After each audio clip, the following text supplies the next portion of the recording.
Let me go down here. Oh, yeah, that's the picture I wanted to show you right there. That's the one that's just, see guys, everybody, we're learning as we go here. This is the one that really shows the rain. Look at that. That was that's supposed to be a parade going on. Which people should realize, they block the streets off. It's people everywhere. Oh yeah, and the city of Columbia Heights spends thousands of dollars on law enforcement. Right. They close Central Avenue actually and do the traffic on one lane. They go both directions. There's a lot involved. And then to have it rain, I guess this is the second time in 50 years that the parade's actually been canceled. And it just poured. Like I say, Thursday was a lot of fun. That was a fun one. But we get through it. Oh, we went to a Valentine banquet. That was kind of fun. Got a chance to see a lot of people and watch a show. So it's part of the public, meeting the public and being involved in the community. Good turnout. Yeah. There was 300 and some people showed up for that event. Yeah. So that was a lot of fun. Yeah. Admirable to watch a candidate like you get out and meet so many of the people and yes. and go to where they are, not just Yeah, not just wherever. Yeah. Here's our late winter bus tryout. We decided to head out on an open road. Oh, just so everybody knows, we have to keep, because of an agreement with the city of Columbia Heights over where we store our bus, which turned into a interesting event. We had to dig our bus out of the storage a couple of times. So here's where it's stored. It's got its lonely place, and here we are getting we had to shovel the snow out of the way so we could get the bus out of the storage area and get out on the road with it. That was, I think, in March we took it out and took it for a spin around the neighborhood. Got a chance to start waving people, and that's when we realized these cable shows that we're doing, a lot of people watch them, Sue, and it's changed a lot of people's position. It's just amazing. And when we went out at this time, we realized by waving at the traffic that people knew who we were from before. They were going, Tim who? Who are you? Mm-hmm. Now they know who we are. We went to SECA Empty Bowl. SECA is an organization in southern Anoka County. It's called Southern Anoka County Food Shelf or something like that.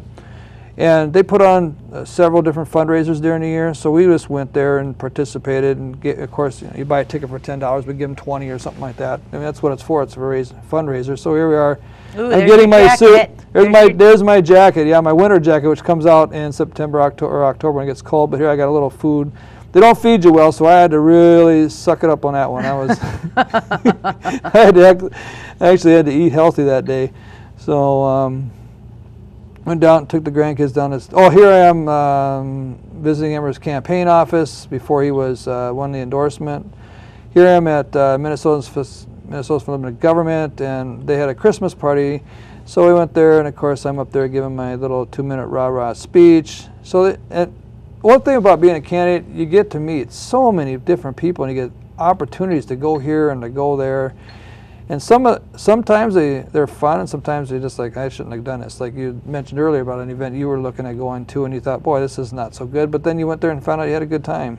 And I think the thing that it makes me realize is how many issues that our government has their fingers in touches our lives. Oh, because yes. it's such a wide, you talk to a constituent, it could be about the judicial system. You could talk to them about taxes. You could talk to them about health and human services. You could talk to them about potholes. I mean, it can be, any range of discussions right. that you have with the different constituents. And it all goes back to government.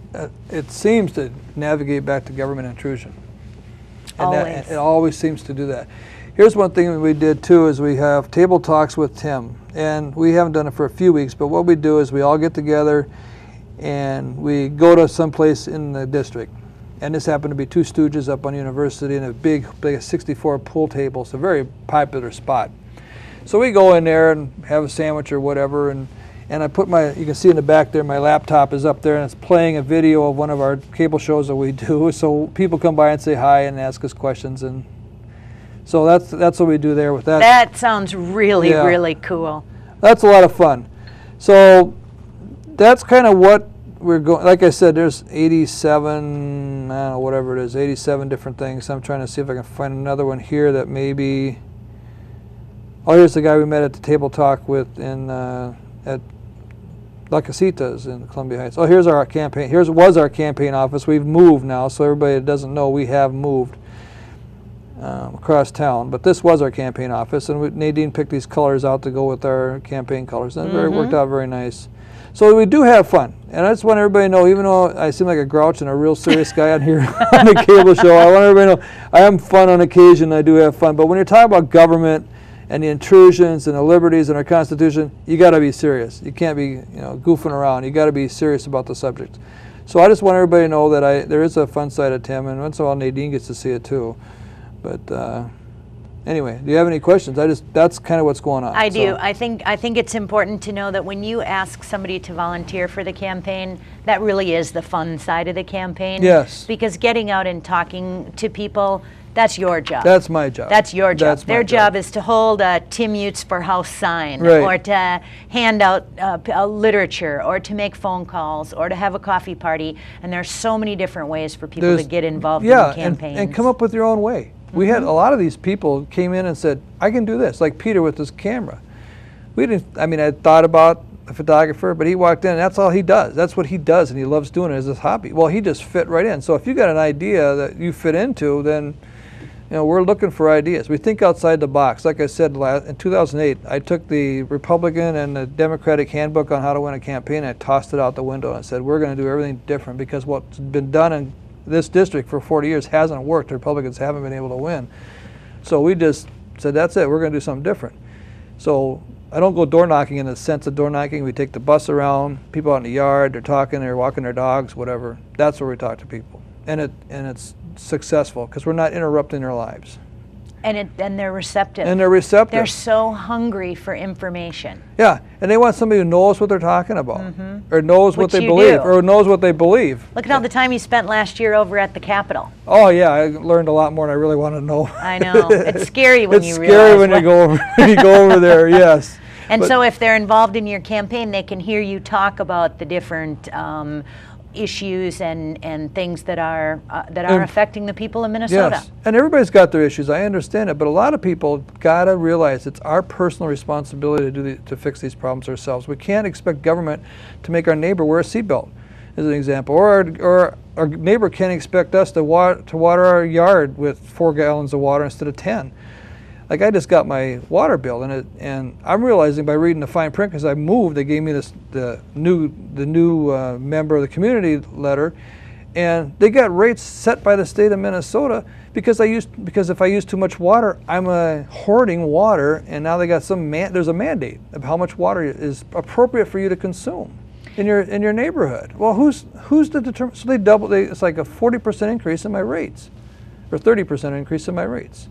We're down to our last minute okay, now. Well, anyway, what do you we think were going to try and have fun. Is the most important thing when you go over there? We got to start repealing. We got to get government off our back and allow us to live our lives. That's the government's response, and that's why the next meeting we're going to be talking about that. We're going to really dig into the Constitution, the fundamental issues that we don't realize are our liberties. We are in charge.